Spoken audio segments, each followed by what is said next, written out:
biased, but everyone is biased. And the difference is I recognize my biases and I openly admit them.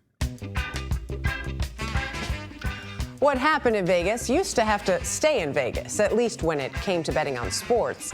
But that's changed dramatically in the past few years, with more than 30 states and the District of Columbia allowing legal betting on games in person, online, or both.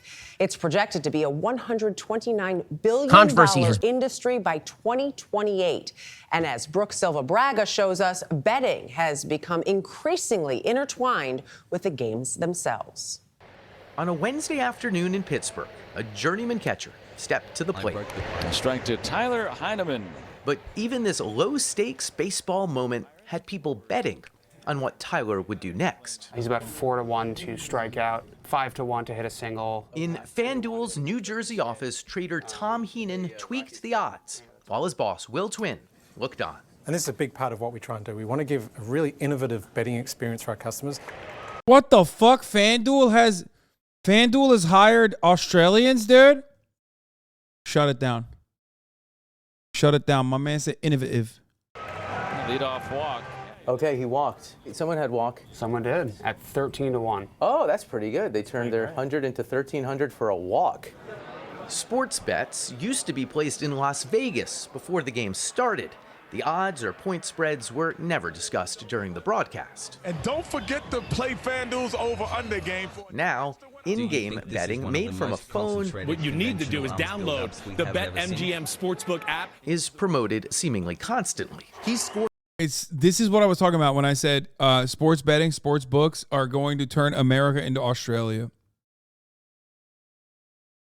It's going to fucking ruin this country. Yo, 9 months. More economies of despair, baby. That's it. The time I wasted watching you. We do know how to make our people have the highest amount of gambling debt. Yeah, I know. That's why I said that's Australia, by the way, up there. But you can't see here because I don't have a Statista account. But love the stream's hassle. Scored a touchdown in 8 of the last 10 games.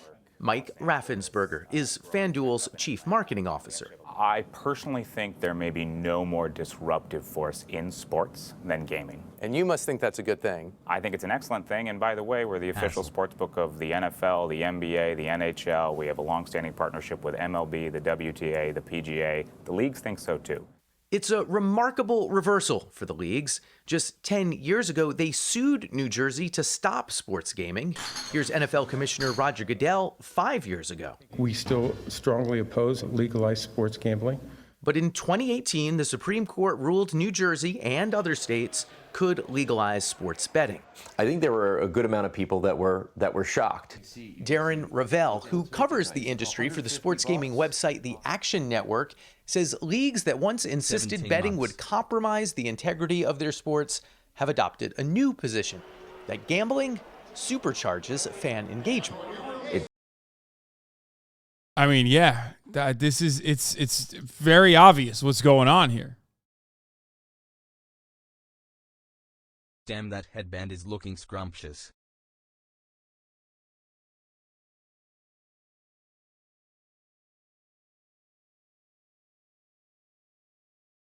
Twitter account ISIS member has responded to you talking about them on stream. They fucking follow me too. Member. Like, I'm not clicking on that. I don't know what the fuck's going on there, but Twitter account ISIS member posted the most fire tweet. It's like, I'm not touching that.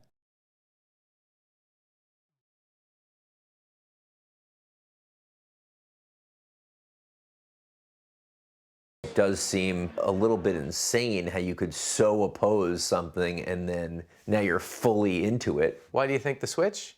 It's just money. Pirates at -124. The money is flowing into sponsored pregame segments and in-stadium billboards and naming rights. It's flowing into commercials. You think Boston's gonna cover? Why, you know something I know? And more commercials. You know what to do. And more and more and more commercials. These glasses solid gold. The bet is that there's going to be losers here. And it's part of the event, and doing bets on events of sorts has been done since ages. It's just important that there are solid regulations for children and so on. Brother, are you fucking nuts? at least like when it was black market or when it was like somewhat illegal, people were still doing it, but it wasn't like directly advertised to your fucking face. Thanks, Hasan. Okay? When it's directly advertised to your fucking face, when all bets are off, no pun intended, but actually pun intended, okay? All of a sudden, they're like, even motherfuckers who are like, I don't really know about this. They go, oh, wait a minute. It's so easy. I'll just get on the app and do it. Hassle.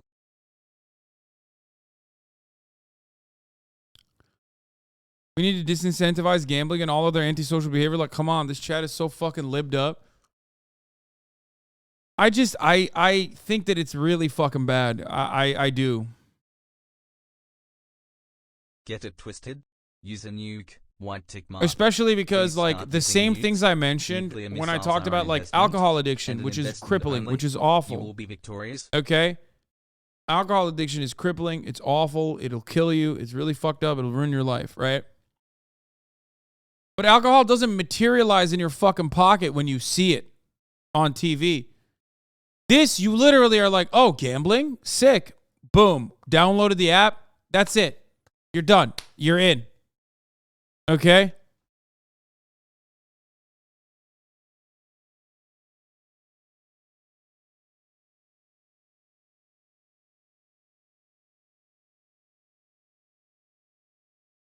It also ruins sports. If you think that, like, money is not going to be a reason for why these fucking games, like, prop betting is a huge part of betting, right? It's going to now be like, you're going to have longer games with like weirder shit happening specifically for that.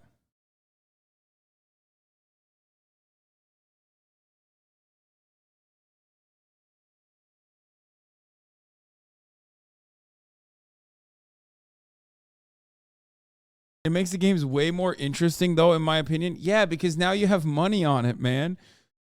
If the games were interesting on their own, you would just watch them. If the games were interesting on their own, you would just watch the games. You wouldn't need to drink alcohol to make it more fun. And you wouldn't need to fucking gamble to feel like you have a stake in the matter. And yes, this guy does look like jank. White jank. And that's why, you know, this is a good business. I need another tutty out of him for $750. It's not looking too good right now. At FanDuel's new facility inside the Mohegan Sun Casino in Connecticut, even a brick-and-mortar sportsbook has a different feel. Picks that win or lose in a matter of minutes. This is going to be a bet on what's going to happen next. First touchdown scorer. All right. Even with betting windows and kiosks right there, many fans still buried in the app. They could use it home. Jaguars money line, Trevor over. And everywhere, parlays. These are bets that have a lot going on in them. Yeah, that's right. Bets that require many picks to all go right. We got a 17. My stepdad just put 50 on the Mariners making the playoffs. He's done this every year since 2001. He made so much goddamn money this weekend. I'm happy for you, Just Lane.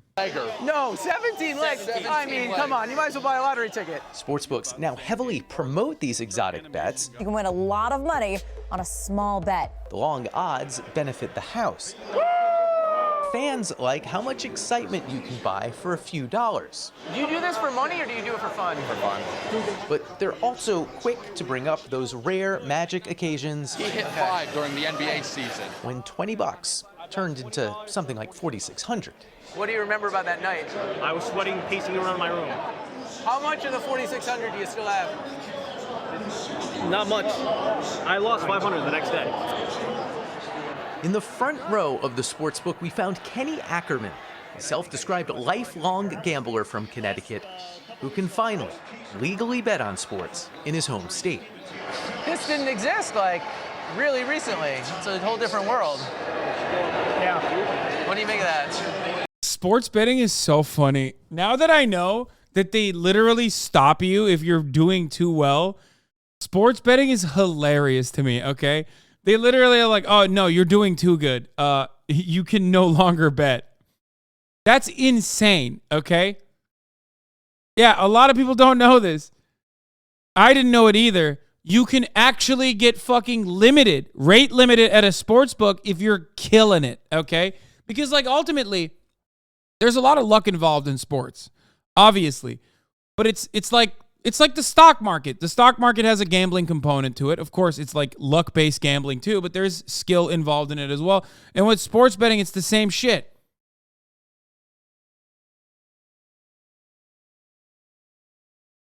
If you're winning too much during sports betting, because you could literally, not any of you dumbasses, but some people could literally fucking win frequently, they will stop you.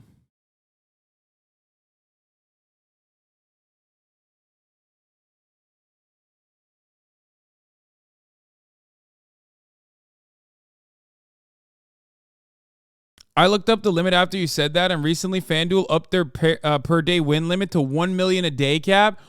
Oh my God, it used to be $75K. You won $75,000 in one day on FanDuel. They were like, you're done. You're out. Now they're like, you can make up to $1 million a day. It tells you how profitable they are. Yeah. Holy shit. They can fucking tank a $1 million bet.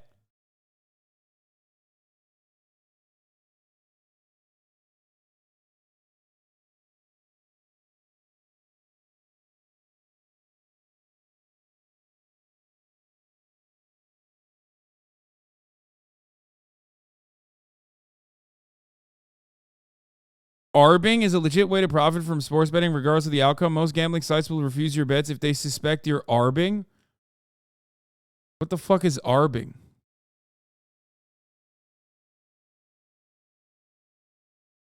Arbitrage? Oh, betting on both sides. Oh. Arbitrage betting?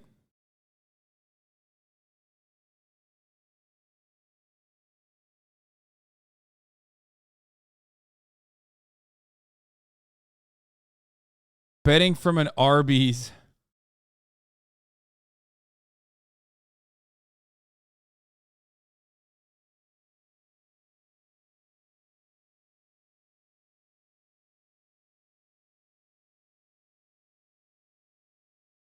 The main component that makes sports so wonderful is the element of element of probability. Okay, you got skill versus skill. You got players that are working hard, playing hard, fighting against one another, and it's real and it's honest. Okay, the closest we can ever get to a meritocracy. This level of involvement from the gambling industry will completely destroy that. I'm sorry, dude. When there's too much, when there's billions at stake, all of a sudden, it's not going to be pure. Now, it was never pure. It's always been the meta to just say that it's been fixed, but now it will be the reality. Well, NBA has been fixed too. I mean, through referees, but that's different. I think it's bad for society. I mean, I like it. It's fun, but I think overall access to all these apps and gambling sites on the internet is, people get addicted to it, and I think they gamble too much, and it's going to hurt a lot of people. We know from history, the more access people have to gambling, the more problem gamblers we're going to have. Why should people be excited about the expansion of this thing that we know is going to lead to bad outcomes for many people? So I challenged maybe the assumption in the question. Betting was happening before legal, regulated American companies were running it. I hate this argument, man. It's so dumb. You're literally unshackling it, though. And the larger you grow, the more legitimate you become, the less restrictive those regulations, those regulatory forces are going to be, because America is not a real democracy. It is an oligarchy. It's literally just an oligarchy, okay? You got whoever has the most money wins. Operate under a principle that this is a form of entertainment and it should be fun, and have put a ton of effort around responsible gaming efforts. Those efforts include sponsoring a weekly radio show in New York devoted to responsible gaming. My story and personal history with gambling has been well documented. But that won't outweigh the impact of all the gambling hype out there now. We have this on FanDuel already. You can bet this. According to gambling addiction counselor Rick Benson. And what we are seeing, not surprisingly. Damn, bro. You know what else he's addicted to? Fucking being drippy, okay? God damn. This guy is sick, okay? What a cool dude. Many of these young gamblers are as addicted to their cell phone as they are to the gambling. Benson was a problem gambler himself, but over time has found it possible to safely enjoy sports. I still make it a point to stay away from point spreads. Point spreads and What? Dog, the gambling counselor is like, yeah, you can still gamble safely. That's awesome. Dude, he still gambles, dude. He's like, I just don't do big spreads. Motherfucker, it didn't take.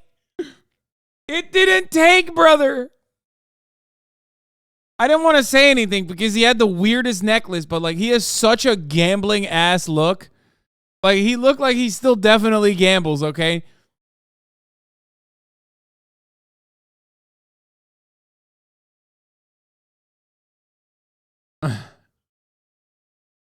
This is my counselor, dog. We're both gambling this weekend. Oh, that's awesome. money lines are none of my business. It's hard to watch a game now, though, without seeing them on the screen. Do you think that's a problem for gamblers in recovery? I think it's a problem for gamblers who are still gamblers and some gamblers in recovery. Absolutely. I think it's a problem. But it's unlikely to change. So let's take a look at FanDuel Sportsbook live point totals. One gaming executive described the situation to us as a prisoner's dilemma, pushing sportsbooks, leagues, and broadcast networks